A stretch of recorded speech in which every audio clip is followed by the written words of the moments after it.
The road smelled like rain before the rain came. I noticed it first. That particular heaviness in the air, the way the wind shifted direction and carried with it the cold breath of the river below the ridge. Growing up in Ashford's Mill, you learned to read the sky the way others read parchment. Clouds like bruised wool pressing low against the hills meant the Greystone Bridge would flood by nightfall. And if the bridge flooded, travelers wouldn't know until they were already in the middle of it, boards groaning beneath their horses, the current pulling at the timber supports like greedy hands. I had crossed it myself that morning, just after dawn, when it was still passable, barely. The center plank had cracked under my cart's left wheel, and I'd held my breath until I was safely on the other side, heart hammering against my ribs like it wanted to leave without me.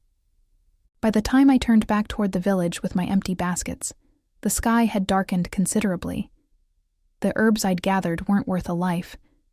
That was what I told myself as I turned around on the narrow path and walked back toward the ridge road, intending to place a warning marker at the fork before heading home. It was the kind of thing no one would thank me for. No one ever did. In Ashford's Mill, I was simply Willa, the healer's apprentice, the quiet one who talked too much when she was nervous, and not enough when it mattered. The girl whose mother had left and whose father had stayed only long enough to make her feel the weight of being unwanted, before he too disappeared into a bottle and then into a grave. I was 23 years old, and I had made peace with the fact that I was largely invisible to the world, which was why I nearly walked directly into the horse. It was a magnificent animal, black as coal dust, enormous, with a kind of restrained power in every muscle that made it seem barely contained. It had stopped on the road ahead of me, and the man upon its back had not yet noticed me, because he was looking southward, toward the distant glimmer of the river cutting through the valley below. There were 3 other riders behind him, each on horses nearly as fine, but my eyes kept returning to the man in front. He wore no colors I recognized, no lord's crest I'd ever seen from the traveling merchants who passed through our village. But there was something in the way he held himself that made the air around him feel different, denser, like the atmosphere itself was paying attention. He was broad-shouldered in a way that seemed born rather than built, with dark hair cut short enough to show the line of his jaw, which was set with the kind of quiet authority that didn't need a crown to announce itself. A heavy cloak the color of midnight was pinned at one shoulder with something silver, and beneath it he wore riding armor. Dark leather reinforced with iron at the joints, worn with the ease of a man who had never known how to be without it. His eyes, when they finally moved from the valley below and landed on me, were the color of winter water, gray and deep and utterly unreadable. I stopped walking. He didn't speak. He simply watched me the way a hawk watches something below, not with cruelty, but with complete and total attention, as though I were the only thing worth looking at in this entire stretch of road. It was deeply unnerving. "The bridge is broken," I said. It came out far more directly than I intended. I'd meant to explain the flooding, the cracked plank, the sound it had made beneath my cart. But instead, I had simply announced it like a fact, the way you might say the sky is gray or the fire is out. The man's expression didn't change. One of the riders behind him shifted, a tall man with red hair and a soldier's posture, his hand moving instinctively toward his sword hilt before he stopped himself. "She's speaking to you, he began. "I heard her," the man in front said. His voice was low, and it carried the kind of quiet that fills a room rather than leaving it empty. He looked at me for a long moment, then, "How broken?" I swallowed. There was something about being the sole focus of that gaze that made the inside of my chest feel strangely overcrowded. "The center plank is cracked through," I said, finding my footing in practicality. "I crossed it this morning and it held, but the river is rising. The rain hasn't reached the valley yet, but it will by sunset. The supports on the eastern side have been weakening for 2 seasons, If a horse that size, I glanced at his animal without meaning to, puts full weight on the center, the plank will give. The drop into the Greystone River from that height. I paused. It would not be survived. The silence that followed was not empty. It was the kind of silence that meant he was thinking, and thinking seriously. "Is there another crossing?" he asked. 3 miles north. There's a ford," I said. "It's shallow enough to cross on horseback. Even in rain. The water comes to the knee." I hesitated, then added, "It adds time, but you'll arrive." He looked at me for another long moment, not studying me the way men sometimes did, measuring, categorizing, dismissing, but something more careful than that, as though he were deciding whether I was telling the truth, and finding, somewhat to his own surprise, that I was. 3 miles north, he repeated. "Yes, follow the road past the split oak. You'll know it. It was struck by lightning some years back, and the two halves both survived. Turn left at the stone marker carved with a fish. The ford is a 1/4 mile past it." The red-haired rider behind him had stopped looking hostile, and was now looking at me with something closer to surprise. The man on the black horse inclined his head, not deeply, not the bow of a lesser man to a higher one, but a gesture of genuine acknowledgement, the kind that meant I received what you gave me. It was oddly dignified. "My thanks," he said. And then, because I was nervous, and because I always said more than necessary when I was nervous, I added, "The ford is cold, but cold is better than the alternative." Something moved at the corner of his mouth. Not quite a smile, more the possibility of one, contained before it fully arrived. He turned his horse northward without another word, and the 3 riders followed. I stood in the middle of the road and watched them go, feeling the particular smallness of being left behind by something that had briefly, completely, occupied all the space around me. The rain began to fall. I pulled my cloak tighter and walked home, thinking nothing of it, or trying very hard to think nothing of it, which is a different thing entirely. I would not have recognized him. I had never seen him. I knew the name the same way every soul in the kingdom knew it. The same way you know the name of a storm before it arrives. King Ronan of Cairath. I did not know that was who I had just directed to a river ford. I did not know that in 3 days, a royal messenger would arrive in Ashford's mill asking questions. I did not know that the man on the black horse had been watching the road for that ford marker long after my instructions should have ended. Or that the red-haired rider would later tell me he'd never seen the king thank a commoner on a roadside before. I only knew the rain was cold, and that something had shifted in the ordinary fabric of my afternoon in a way I couldn't name yet. I went home. I hung my cloak by the fire, and I thought about winter-gray eyes far longer than made any sense. Word count. 1, 312. I'm at 312 words and need to reach 802,000. Let me continue block 1 to full length. The village of Ashford's Mill sat at the bottom of a gentle slope between 2 hills, close enough to the river to use its mills, but far enough from the banks that flooding rarely troubled us. It was not a prosperous place, but it was not a desperate one either. We had a blacksmith, a baker, 2 taverns, a small sept for prayers, and Master Edric's apothecary where I had worked since I was 16.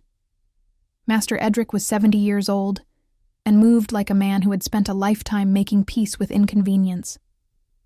He had taken me on not out of charity, he always said, but out of self-interest. His hands had begun to tremble, and he needed someone with steady fingers to prepare the finer compounds. I had steady fingers. I also had a memory that held plant names and their properties the way a dry cloth holds water, completely and without effort. He was the closest thing I had to family.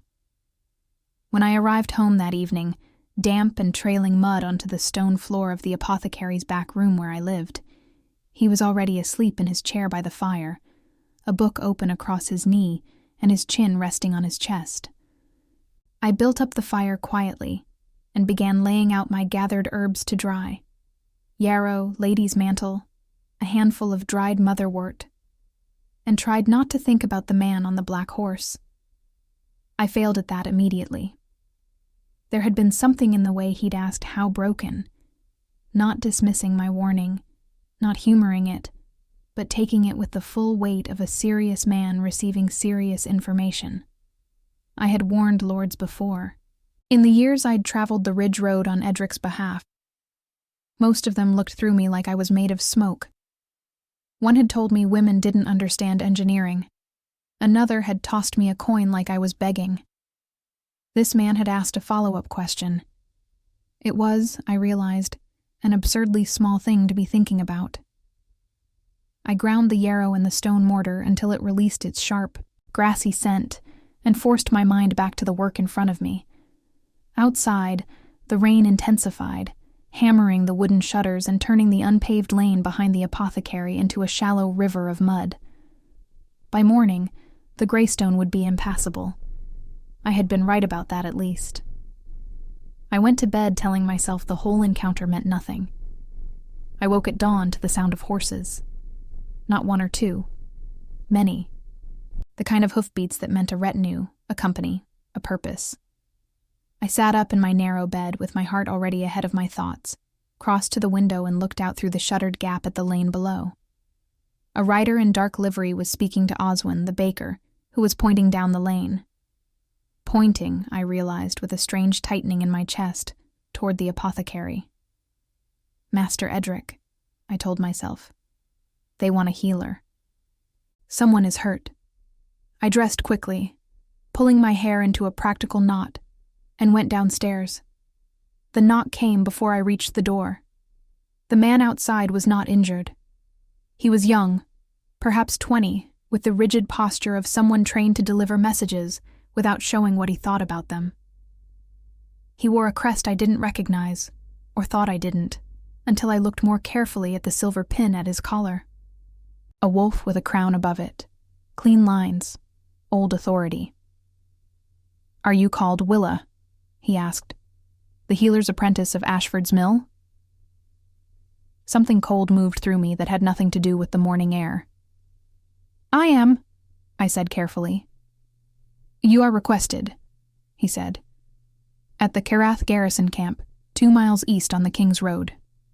His Majesty's steward wishes to speak with you." The silence that followed was enormous. "His Majesty?" I repeated. "King Ronan of Carath," the messenger confirmed, as though I might have meant some other majesty. I looked past him at the lane. There were 6 riders behind him, waiting without impatience, without hostility, without any expression at all. The kind of patience that belonged to men accustomed to waiting on matters of consequence. I thought of winter gray eyes. I thought of 3 miles north. I thought, very clearly, "Oh, I'll need a moment," I told the messenger, and closed the door. I stood in the apothecary's front room with my back against the door, and breathed. Master Edric appeared from the hallway, pulling his robe closed, his white hair disordered from sleep. He looked at my face and then at the door, and back at my face. "Who's outside?" he asked. "A royal messenger," I said. "From the king." Edric blinked. "Which king?" "There's only one," I said faintly. He went to the window, looked out, and turned back to me with an expression I had never seen on him before, a mixture of alarm and something that might, in a different light, have been excitement. "Willa," he said slowly. "What did you do?" "I told a stranger about the bridge," I said. He stared at me. "That's all," I added. "I warned him about the bridge." Edric looked back out of the window. Then he looked at me. Then he crossed the room, took my hands in his trembling ones, and held them firmly. "Then go," he said. "And be exactly what you are. Don't be more and don't be less." I looked at our joined hands, then at his face, then at the door. I went. The garrison camp was not what I expected. I had imagined something rough, tents staked into mud, soldiers sharpening blades around open fires. The general disorder of men camped far from comfort. What I found instead was organized with a precision that felt almost architectural. The tents were large and dark-colored, arranged in a deliberate pattern around a central space, with guards posted at measured intervals and horses tended by handlers who moved with quiet efficiency. There were no unnecessary sounds, no shouting, no dice games, no idle laughter. Everything here had a purpose, and every person in it seemed to know exactly what theirs was. It made me feel immediately and acutely purposeless. The messenger led me through the outer ring of tents, past soldiers who noted my presence without comment, their expressions professionally neutral. I was aware of my worn cloak, my village boots still carrying yesterday's mud at the heel, my hair pinned up with less care than I'd have liked given the circumstances. I was aware of all of it in the specific, exhausting way that people who have always been at the bottom of a hierarchy learn to be aware. The constant low hum of, "I do not belong here that you carry so long, it starts to feel like your own heartbeat." I kept my chin level anyway. Edric had told me to be exactly what I was. I could manage that, I thought. Being exactly what I was had never required much imagination. The steward who came to meet me was a lean man of perhaps 50, with close-cropped gray hair and the careful eyes of someone whose profession required reading people quickly. He introduced himself as Aldrich, and he looked me over with an assessment that was thorough but not unkind. "You are the woman from the Ridge Road," he said. It was not a question. "I am," I said. "You warned His Majesty of the bridge condition." "I warned a traveler," I said. I didn't know who he was. Something shifted in Aldrich's expression. Not disapproval, but recalibration, as though my answer had landed slightly differently than expected. "His Majesty is aware of that," he said. "He wishes to speak with you directly." The words settled over me like cold water. "With me," I said. "With you," Aldrich confirmed, and nothing in his voice suggested this was anything other than a perfectly ordinary occurrence. He led me to the largest tent at the camp's center. 2 guards stood at its entrance, armored and still as carved figures, and neither of them looked at me as Aldrich lifted the heavy canvas flap and gestured me inside. The interior was larger than it appeared from outside.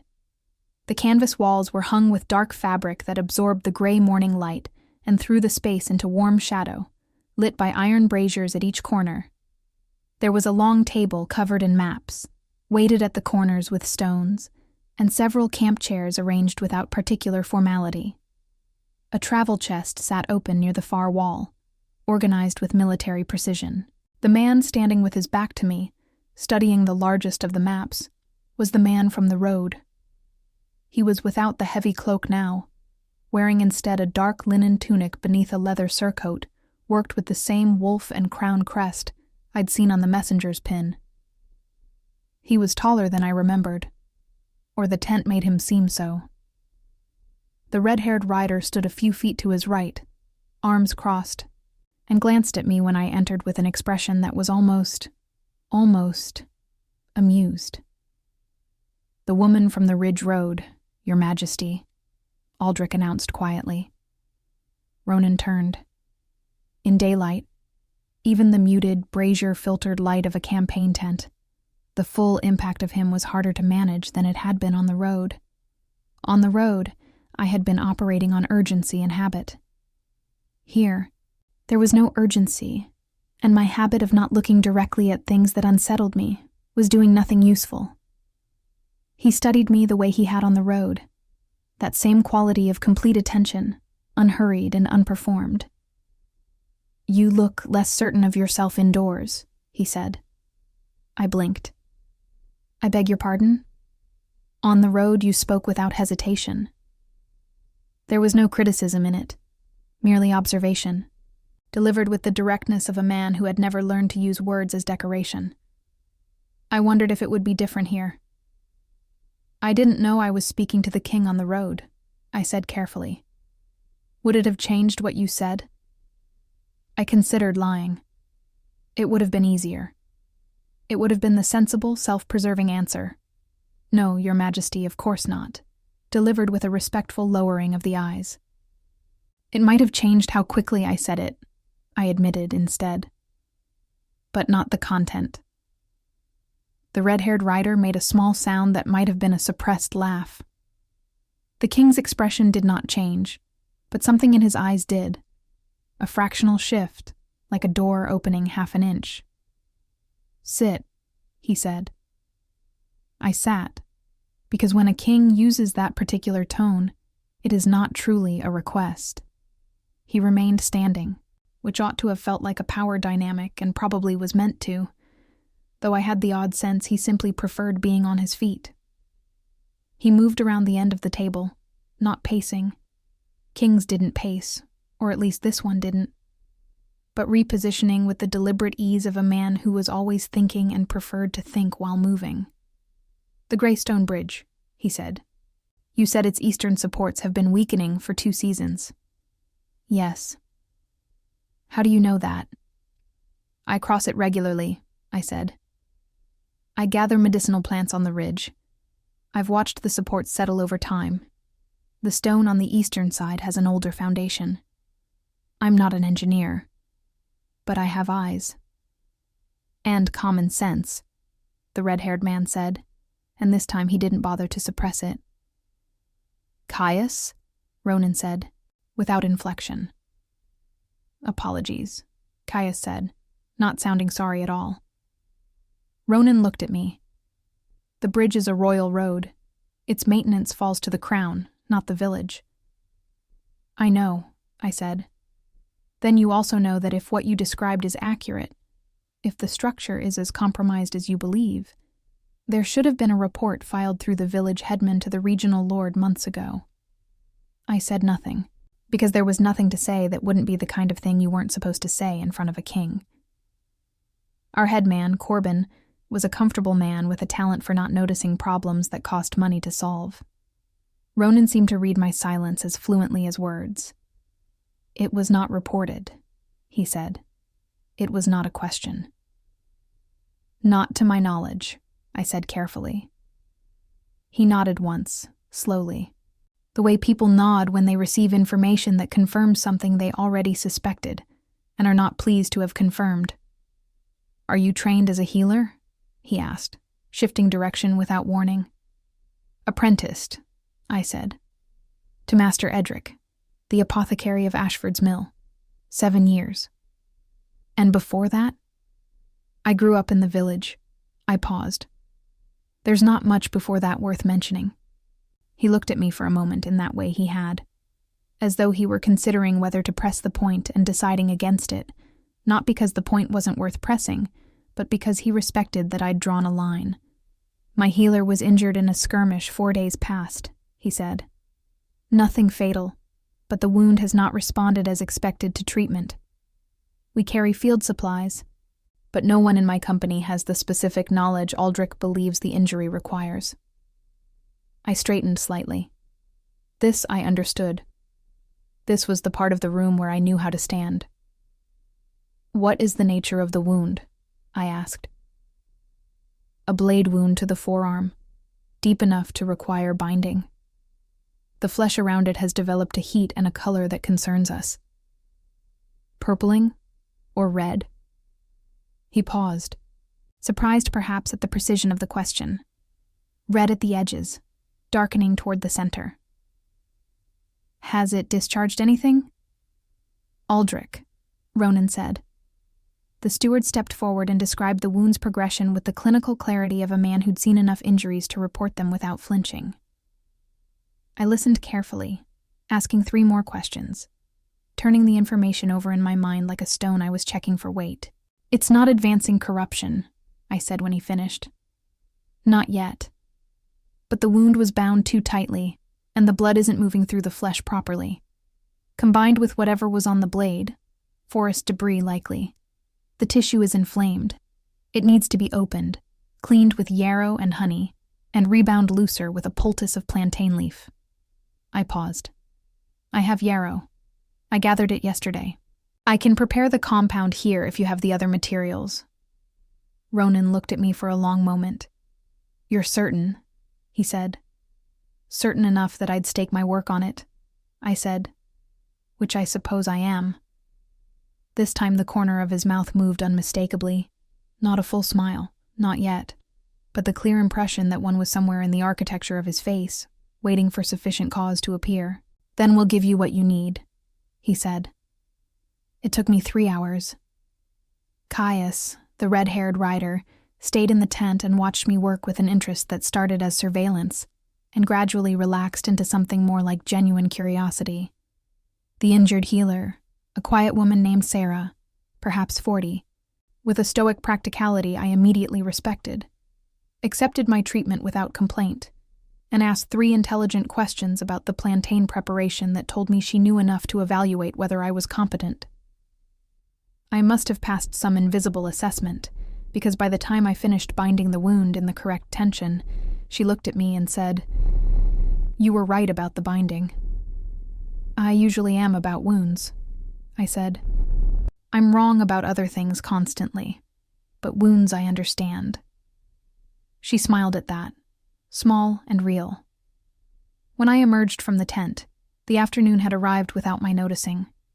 The camp had continued its precise, purposeful activity around me, and I felt oddly suspended in time, as though the morning in which I had been Willa the invisible apprentice from Ashford's mill had belonged to someone else. Ronan was outside, speaking with 2 men I hadn't seen before. Older, armed, bearing themselves with the specific gravity of men who had been in many rooms where decisions were made. He glanced at me as I emerged and broke off the conversation with a word. "The healer?" "She'll be well," I said. "The poultice needs changing at dawn and midday for 3 days. I can write the instructions for whoever." "You'll return tomorrow," he said. It was not a question. I looked at him. He looked back. "You're asking me," I said slowly, "to return to a royal garrison camp to treat a patient." "I am," he said. "You have soldiers and attendants and—" "None of whom," he said, "know what you know." The wind moved between us, carrying the smell of wood smoke and distant rain. I thought of Edric. I thought of Ashford's mill. I thought of the way Sarah had looked at me when I finished.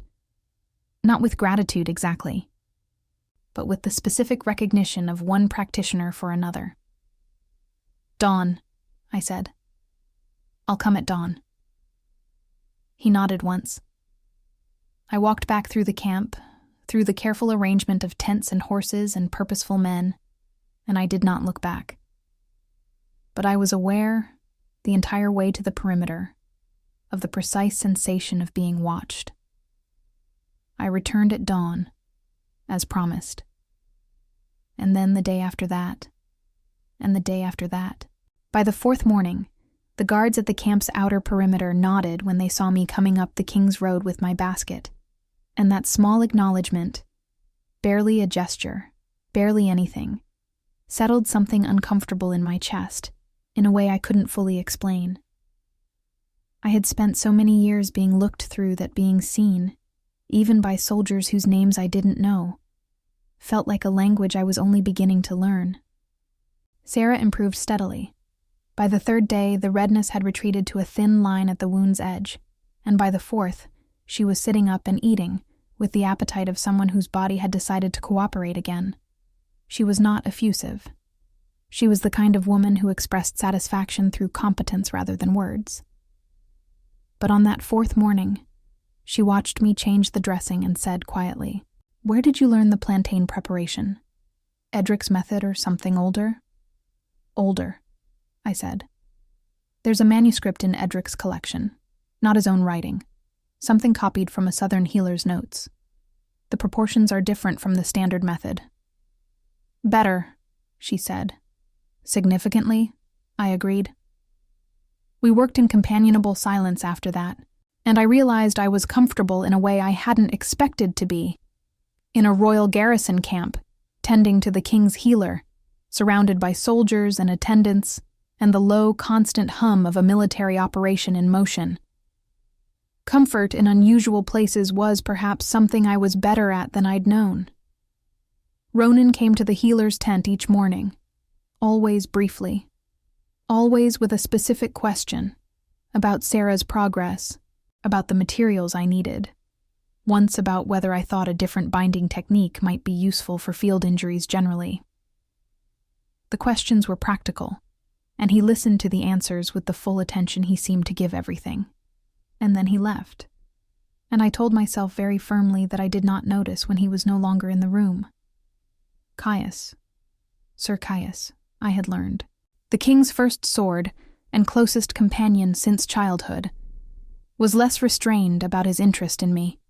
On the third day, he positioned himself on a camp stool near the tent entrance, while I worked and watched with the particular energy of someone who had decided I was interesting and wasn't embarrassed about it.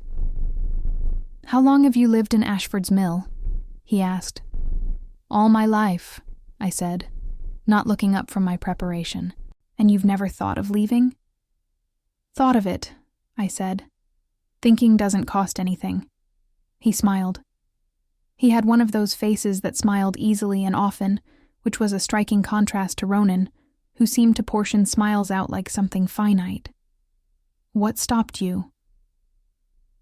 I considered the question honestly, the way you do when someone asks something real, and you realize the automatic answer and the true answer aren't the same. "Edric," I said. "He needed me. And I needed somewhere to be needed." Caius was quiet for a moment, and when I glanced at him his expression had changed slightly. Not pitying, which I couldn't have borne, but thoughtful in a way that felt respectful. "The king doesn't need people," he said, almost to himself. "Not in the way you mean. He needs capable people. Advisors, soldiers, strategists. But needing in the way where absence is felt." He stopped. "I've been with him since we were boys. I've seen him need that precisely once." I looked up at him then. He met my eyes and seemed to realize he'd said more than he intended. "You're good with that compound," he said, pivoting without grace. "You're not good at subtlety," I replied. He laughed, genuine and sudden, the kind of laugh that comes out before you decide to let it. "No. Ronan always says that. He's right, but it would be very annoying to tell him so." I smiled despite myself. It was on the 5th day that things changed. I arrived at the camp to find a different energy in the air. Tighter, the soldiers moving with more purpose, conversations stopping and resuming in lower registers. Aldrich met me at the perimeter rather than the usual junior messenger, and his expression carried the careful neutrality of a man delivering information he wasn't certain how the recipient would take. "There are visitors," he said. "They arrived last night. Lords of the Northern Compact, 3 of them, with their retinues. They've been requesting an audience since before dawn." "That doesn't concern my work," I said carefully. "It may," Aldrich said. "They know you've been attending to the king's healer. One of them has made comments." He paused. "Lord Varon, in particular." I filed the name away. "What kind of comments?" Aldrich pressed his lips together briefly. "The kind that question the wisdom of allowing a village woman repeated access to the royal camp." I stood with that for a moment. I had expected something like it, had been aware, distantly, that my continued presence here was unusual enough to attract attention. I simply hadn't expected it to happen quite yet. "I see," I said. "His Majesty is aware," Aldrich said. "He asked that I inform you directly." That surprised me. "He told you to warn me?" "He told me to ensure you had full information before entering the camp today." The phrasing was his. I thought about that, about the particular care it represented, the deliberateness of it. Ronan had thought about how this news would land for me, and had made a decision about how I should receive it. It was the kind of consideration that arrived without announcement, and it struck me somewhere unguarded. "I'll come in," I said. The Lords of the Northern Compact were visible from across the camp, not because they were loud, but because they carried themselves with the particular volume of men who believe their presence is itself an argument. Lord Varen was the most prominent, heavy-set, silver-haired, wearing furs that probably cost more than Ashford's mill earned in a season. He stood near the central tent, with two younger lords flanking him, and watched me cross the camp with the expression of a man looking at something he didn't consider worth the bother of looking at. I had seen that expression before. It had never stopped being unpleasant. I went to the healer's tent and worked, and tried not to think about the conversation happening 30 feet away on the other side of canvas. I failed at that too. The voices were not quite audible as words, but the textures were clear enough. Varen's carrying bass, the measured lower register that I had come to identify as Ronan's even when I couldn't hear the content. Then Caius, once, sharper. Then Ronan again. And whatever he said ended that particular thread of conversation with the finality of a door being closed. Sarah watched my face while I worked. "Don't let Varen trouble you," she said eventually. "He troubles everyone. It's his primary contribution." Does he listen to Varen's counsel?" I asked, aiming for detachment and missing by some distance. "The king listens to everyone," Sarah said. "And then he decides what he thinks. The two activities are not always connected." I rewrapped her arm carefully, checking the tension the way she'd taught me to check mine, 3 fingers between cloth and skin. No more, no less. "You're nearly healed," I said. "Another 2 days, and you won't need me." She looked at her arm, then at me. "Is that what you think I've needed you for?" I didn't know what to say to that. She settled back against her pillow. "Willa, I have been with this company for 6 years. In that time, I have seen the king receive reports, execute strategy, conduct diplomacy, govern from a tent when necessary, and from a great hall when not. I have seen him be every kind of king that circumstances required." She paused. "I have not seen him walk to the perimeter of his own camp to watch someone leave." The sentence arrived and sat there. "He likely had reason," I said. "Something to see to, near the—" "He stood at the perimeter," Sarah said, gently and precisely, "and watched until you were out of sight. Then he went back to work." I looked at my hands. "I'm a village healer's apprentice," I said, "from a place he'll never visit again." "He's visited it 4 times in 5 days," Sarah said. "The garrison camp is 2 miles from your village." I had no answer to that. I gathered my materials and stepped out of the tent into the pale afternoon, and found Ronan standing not far from the entrance, not waiting, or at least doing a convincing impression of a man who was simply there and not waiting. He had a folded document in his hand, and was reading it with the focused expression he brought to everything, and he looked up when I emerged with the natural timing of someone who had been aware of the tent entrance all along. "How is she?" he asked. "Almost fully recovered," I said. 2 more days at most." He nodded. A pause followed. Not uncomfortable, which was the strange thing about silences with Ronan. They never felt like gaps that needed filling. They felt like part of the conversation. "Lord Varen said something to you?" he said. Not a question. "Lord Varen said something about me," I corrected. "That's different." "Is it?" "It is to me," I said. "If it were to my face, I'd have had to respond to it. At a distance, I can choose not to hear it." He considered that. "And do you choose not to hear it?" I met his eyes. The winter gray, steady and direct, looking at me the way they always did, like I was worth looking at squarely. "I hear it," I admitted. "I simply don't let it determine where I stand." The afternoon light moved across the camp, long and golden, the kind of light that made even military canvas look briefly beautiful. Somewhere in the outer ring, a horse was being walked in slow circles, its hoofbeats a steady rhythm against the packed earth. Ronan looked at me for a moment that lasted longer than most moments. "There's a feast tonight," he said, "for the Northern Lords. A formality." He paused, and the pause had weight in it. "I want you to attend." The request, and it was a request this time, not an instruction, I could hear the difference, landed with the force of something much larger than a feast invitation. "As what?" I asked. Not defensive, genuinely needing to understand. "As someone I have invited," he said simply. "That is sufficient explanation." I thought of Lord Varen's expression across the camp. I thought of Edric telling me to be exactly what I was. I thought of winter-gray eyes watching the road. "I'll need to go home first," I said.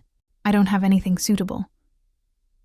"Aldrich will arrange something," Ronan said, and the certainty in it, the simple, unflashy certainty that this would be handled and I need not worry, did something strange and warm to the inside of my chest. I nodded. He went back to his document. I walked toward the perimeter, and if I was aware the entire time of the possibility that someone was watching, I chose, deliberately, not to turn around and check. Some things are better carried as possibility than confirmed. The gown Aldrich arranged was the color of deep water, a blue so dark it was almost black in shadow, shifting to something richer in firelight. It was simple in construction, which I appreciated, made of a fabric finer than anything I had ever worn, but without the excessive ornamentation that would have made me feel like a costume, rather than a person.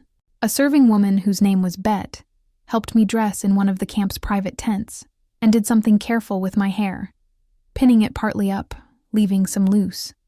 And when she stepped back and looked at me with professional satisfaction, I looked down at myself and felt the particular strangeness of occupying a version of yourself you hadn't previously known existed. "You have good bones," Bet said approvingly, which I gathered was a compliment. "Thank you," I said, uncertain how else to receive that. She handed me a small, polished piece of metal to use as a mirror. I looked at my own face in it. The same face I'd always had, the unremarkable brown eyes, the nose that had been broken once in childhood when I fell from a mill roof and healed slightly crooked, the mouth that was too ready with words and not ready enough with the right ones. Nothing had changed about the face, but the woman wearing it seemed somehow less invisible than she had been yesterday. I put the metal down. The feast was held in an expanded central tent, its walls rolled back on one side to open onto the camp's main clearing, where fire pits burned, and the evening air carried wood smoke and the smell of roasting meat. Long trestle tables had been arranged with more formality than a campaign camp had any right to produce. Clean linen, iron candle holders, proper cups rather than field vessels. The Northern Lords and their attendants were already assembled when Aldrich walked me in, and the particular quality of silence that descended when I entered was the kind I recognized, the silence of a room recalibrating. I kept my chin level. I found a place to stand near the edge of the gathering while Aldrich went to announce something to someone, and I stood there being exactly what I was. A village healer's apprentice in a borrowed gown, in a royal garrison, because a king had asked. Lord Varen found me within minutes. He was smoother about it than I'd expected, approaching with his cup in hand, his expression arranged into something that resembled pleasantness, if you didn't look at his eyes. "The healer's girl," he said, "from the village." "Willa?" I said. "Yes." "Extraordinary," he said, in a tone that meant the opposite. "His Majesty is generous with his hospitality." "He is," I agreed, refusing the bait. Varen's eyes moved over me with the particular appraisal of a man who categorizes people by usefulness and has already determined I am none. "You treated Sarah's wound, I understand. Admirable. A village skill that served its purpose." "It did," I said. "Though one imagines," he continued, his voice lowering slightly, "that the purpose has perhaps extended beyond the wound at this point. I looked at him directly. "I imagine many things," I said, most of them accurate. Something moved behind his eyes. Surprise, quickly suppressed. He had expected either deference or flustering, and I had given him neither.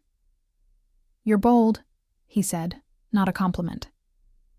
"I'm clear," I said. "There's a difference." He studied me for a moment with the expression of a man revising a threat assessment.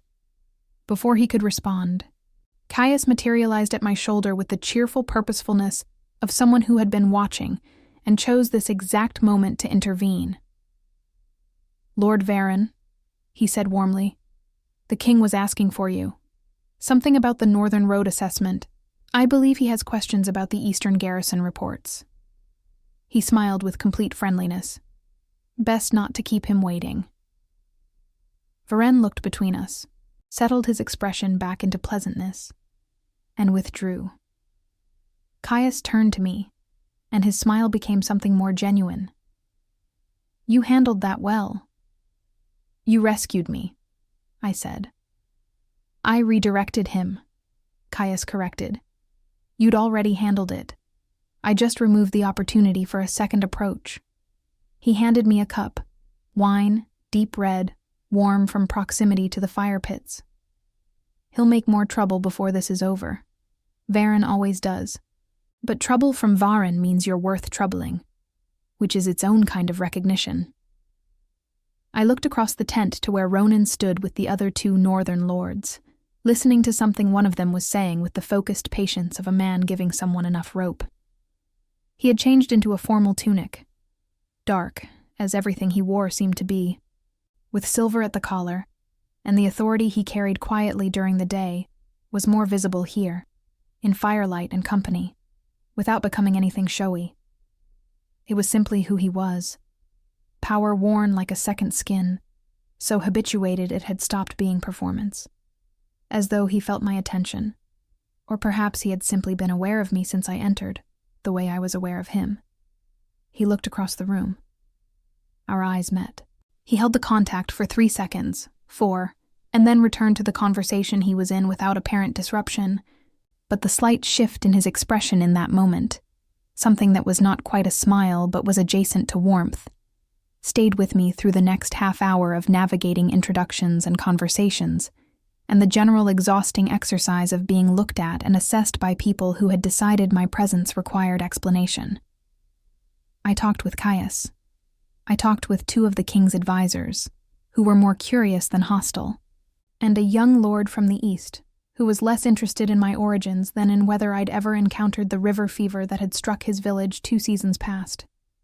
And I had, and we spent a quarter hour in genuine discussion about treatment methods that left us both in better standing than when we'd started. I was doing something that resembled being comfortable when Ronan came to stand beside me. He did not announce his arrival. He simply arrived, the way significant weather arrives. You feel it before you see it.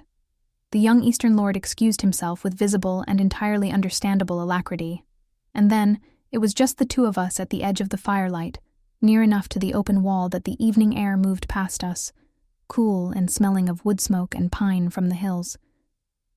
"You're not what Varen expected," Ronan said. "I'm not what most people expect," I said. "It's one of the few advantages of being consistently underestimated." He looked at me sidelong. "How long has that been true?" I thought about the question, about the years of being invisible, of being the girl whose parents left and who stayed, and who made herself useful, and who took up as little space as possible so as not to remind people that she was there and unclaimed, and therefore uncomfortable to look at. "Long enough that I stopped counting," I said. He was quiet for a moment. When Ronan was quiet, it was never absence. It was the opposite, a kind of concentrated presence, as though he brought more of himself to silence than most people brought to speech. "I was underestimated once," he said. "Extensively, before the crown." I looked at him. He was watching the fire pits, his profile sharp in the light. "What changed it?" I asked. "I stopped managing how people saw me," he said. I found it took too much energy that was better spent elsewhere. A pause. The ones worth having around adjusted. The ones who didn't. He left it there, unfinished. But the shape of the ending was clear enough. That works more easily when you're a king, I said quietly. Not with bitterness. Simply as observation. It worked before, he said. The crown confirmed what was already decided. I turned to look at him fully, and he turned at the same moment, and we were closer than I'd realized. The narrowed space between two people who have been gradually orienting toward each other without consciously choosing to. I could see the firelight in his gray eyes, and the slight tension at the corner of his jaw that I had come to recognize as the expression he wore when he was thinking something he hadn't decided yet whether to say. He said it. I am returning to Carath in 3 days. The words fell into the evening air between us, and I felt the full weight of everything they contained. The ending of something that had barely had time to become itself, the reclosing of a world that had briefly, unexpectedly opened. I see, I said. My voice was steady. I was proud of that. The bridge will be assessed and repaired, he said. I have already given the orders. The headman of Ashford's Mill will receive a formal inquiry regarding the delayed report. He paused. These things would have happened regardless. I want that to be clear. I know, I said. And I did. I had never imagined I was the cause of his generosity. Only, perhaps, the occasion of it. What I am less certain of, he said, and the quality of his voice changed. Lower, more careful, more something. Is what happens to the rest of it. The rest of what? I asked, though something in me already knew. He looked at me without the armoring of careful neutrality he wore through the rest of his day. Just directly, honestly, with the slightly raw quality of a man who has spent so long managing everything that the moment of not managing is both relief and vulnerability at once. You know what I mean? He said. I did. I did know. I felt it in the same place I felt weather coming. The deep, atmospheric certainty of something larger than the current moment pressing in. I'm a village healer's apprentice, I said softly. You are, he agreed. And you warned a stranger about a bridge, and prepared a compound from a southern manuscript you found in an apothecary's collection, and stood in front of Lord Varen without flinching, and said cold is better than the alternative on a ridge road in the rain. He paused. These are not small things. They're very small things, I said. Not from where I was standing, he said. The fire crackled. Somewhere behind us a lute had begun playing, soft and unhurried, filling the tent with the kind of music that acknowledges the hour without demanding it be anything other than what it is. I don't know what you're asking, I said. It was not entirely true. But some things need to be spoken plainly before they become real. He reached out and touched the back of my hand. Just the briefest press of his fingers against mine. There and then not there. The lightest possible contact, but deliberate. Entirely deliberate. Come to Carath, he said. Not as a guest, not as a healer. Come as someone who is considering whether she belongs there. I looked at our hands, his no longer touching mine, but the warmth of it remaining. I looked at his face. I thought of Edric, of Ashford's Mill, of every morning I had crossed the ridge road alone and thought about leaving and stayed. 3 days, I said finally. 3 days, he agreed. I'll give you an answer before you leave. He nodded. One of the northern lords called his name from across the tent, and he straightened, the king returning to the surface of the man the way it always did, smooth and complete and immediate. But he looked at me once more before he turned. And what was in that look was neither a command nor a plea. It was simply an open door, held by someone who would not force the passage, but would stand there, patiently, for exactly as long as was needed. I stayed at the feast until the candles burned low. I spoke to more people than I'd expected to find interesting, and found them interesting anyway. I drank 1 cup of wine, and then water, and felt, for the first time in as long as I could honestly remember, like someone who occupied a room rather than apologized for being in it. Walking back to the perimeter under a sky thick with stars, Caius fell into step beside me without invitation. "You're thinking very hard about something," he observed. "Always," I said. He was quiet for a moment, which for Caius was an event. "He doesn't ask," he said. "In case you were wondering. He has never, in all the years I've known him, asked anyone to come to Kairath." A pause. "He arranges, he ensures, he provides. But he does not ask, because asking means it matters, and he doesn't allow things to matter easily." I walked without answering. "He asked you," Caius said simply. And then he fell back and let me walk alone to the edge of the camp, where the King's Road curved away toward Ashford's Mill, and the dark hills rose beyond it, and the stars were very still and very bright and full of things I hadn't yet decided. I went to Edric that night. He was awake, which didn't surprise me. He slept less and less these days, spending his evenings with his books and his fire, and the particular contentment of a man who has made peace with the shape of his life. He looked up when I came in, read my face the way he had always read it, and put the book down without being asked. I told him everything, not in the ordered way I might have presented a case for treatment, messily, the way truth comes when you've been holding it carefully for too long and finally set it down. The bridge, the road, the gray eyes, Sarah's wound, the feast. The open door held patiently by a man who did not ask for things easily. Edric listened without interrupting, which was his greatest gift. When I finished, the fire had settled lower, and the room smelled of old paper and dried herbs, and the particular safety of a place that has held you through everything. "What does your mind say?" he asked. "That it's impossible," I said. "That I'm a village apprentice, and he's a king, and this is the kind of story that doesn't belong to people like me." "And your instincts?" I looked at the fire. "That I have been standing still for someone else's reasons for a very long time," I said quietly, "and that the bridge I warned him about wasn't the only thing that needed crossing." Edric smiled, slow and real, the smile of a man who had known the answer before the question was finished. "Your hands are too skilled for me to keep them selfish," he said. "They never only belong to this village." He reached across and pressed my hand once, firmly. "Go, Willa. And don't make yourself smaller to fit through the door. Walk through it as you are."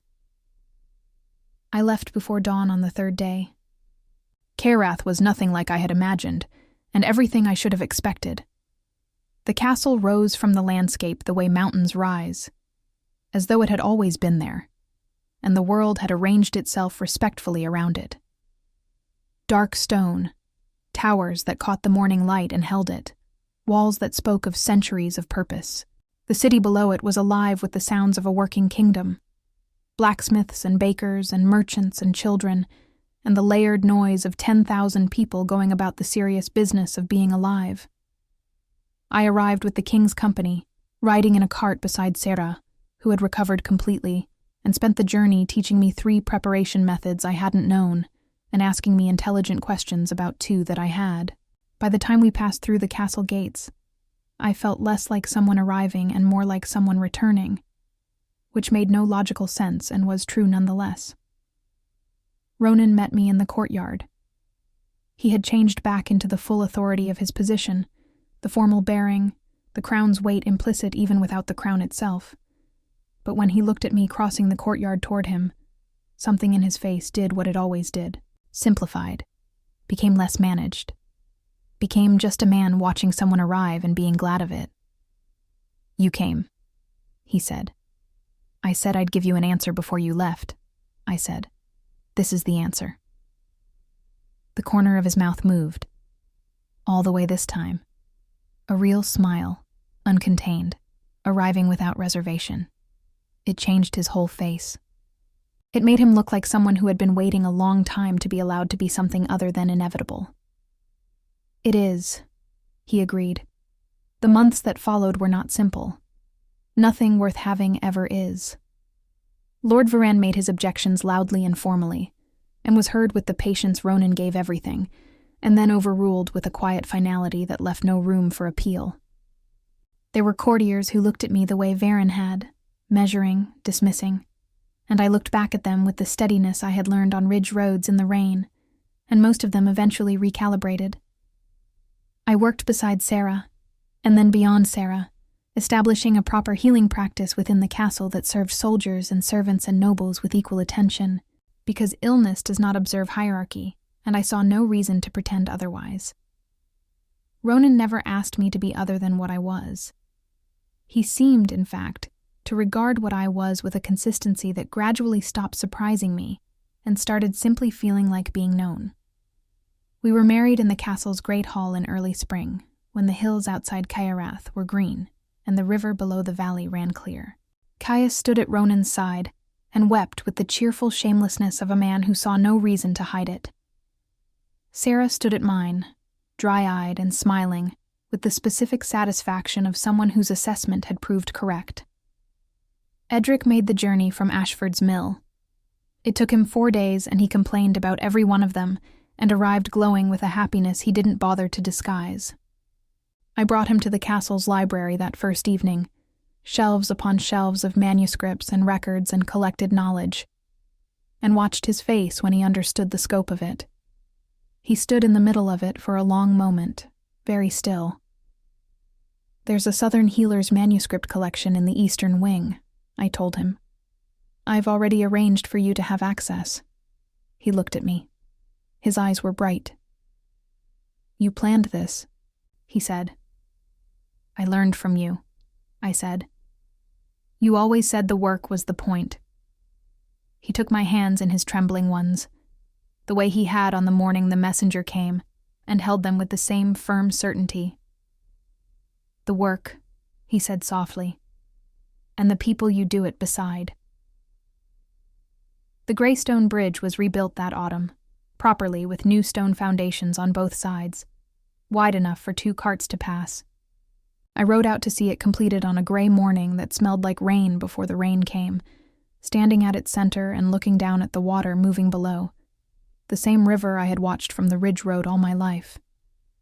Ronan came to stand beside me, having followed on horseback without announcement, the way he did many things, quietly, with purpose, without requiring recognition for it. We stood together at the bridge's center for a long moment. "This is where it started," I said. "A little north of here," he said. "At the fork." "Near enough," I said. He looked at me, the winter-gray eyes, steady and warm and direct, the look that had never once made me feel invisible. "Near enough," he agreed. The rain came, soft and unhurried, and we stayed until it passed, standing on solid ground, on a bridge that would hold, in a life that was entirely and completely ours. That was enough. That was everything. That was where the story ended, and where the living began.